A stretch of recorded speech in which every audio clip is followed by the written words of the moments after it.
Hello friend, કેમ છો? આજે આપણે બનાવવાના છીએ ચીઝ પનીર ગોટાળો. તો એના માટે મેં અહીંયા બધા ઇન્ગ્રીડિયન્ટ લઈ લીધા છે. હવે આપણે પનીરને ખમણી લેવાનું છે. ત્યાર પછી ચીઝને પણ આપણે આ રીતે ખમણી લેશું. અને બાફેલા બટેકાને આપણે મેશ કરી લેવાના છે. ત્યાર પછી આપણે આદુ મરચાંની પેસ્ટ બનાવીને તૈયાર કરી લેવાની છે. લીલું લસણ, લીલી ડુંગળી અને પાલક એ બધી વસ્તુ આપણે કટ કરી લીધી છે. ત્યાર પછી બટર, પનીર, બટાકાનો મસાલો, ગોટાળાનો મસાલો એ બધી વસ્તુ આપણે તૈયાર કરી લીધી છે. હવે આપણે એક કડાઈની અંદર બટરને મેલ્ટ કરવા રાખી દઈશું. બટર સરસ મેલ્ટ થઈ જાય ત્યાર પછી આપણે હવે એમાં આખું જીરું એડ કરવાનું છે, હિંગ એડ કરવાની છે. ત્યાર પછી આપણે એમાં ઝીણા સમારેલા કાંદા એડ કરી દઈશું. કાંદાને 2 થી 3 મિનિટ માટે આપણે કૂક થવા દઈશું. ત્યાર પછી આપણે એમાં લીલું લસણ એડ કરી દેવાનું છે.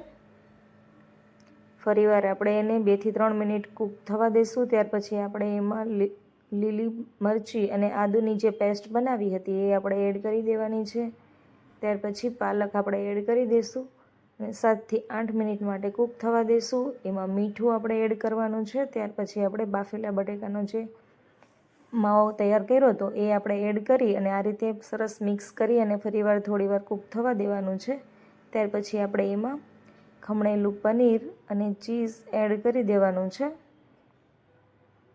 બધી વસ્તુ સરસ મિક્સ થઈ જાય એટલે આપણે એમાં 1 થી 1.5 ગ્લાસ જેટલું પાણી એડ કરી દેવાનું છે.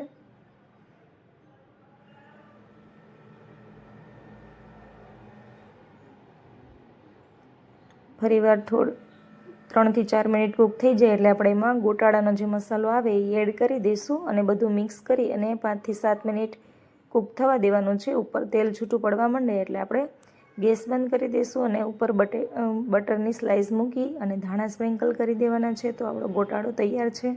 એને તમે પાઉં સાથે કે પછી ઢોસાના પેપર સાથે સર્વ કરી શકો છો.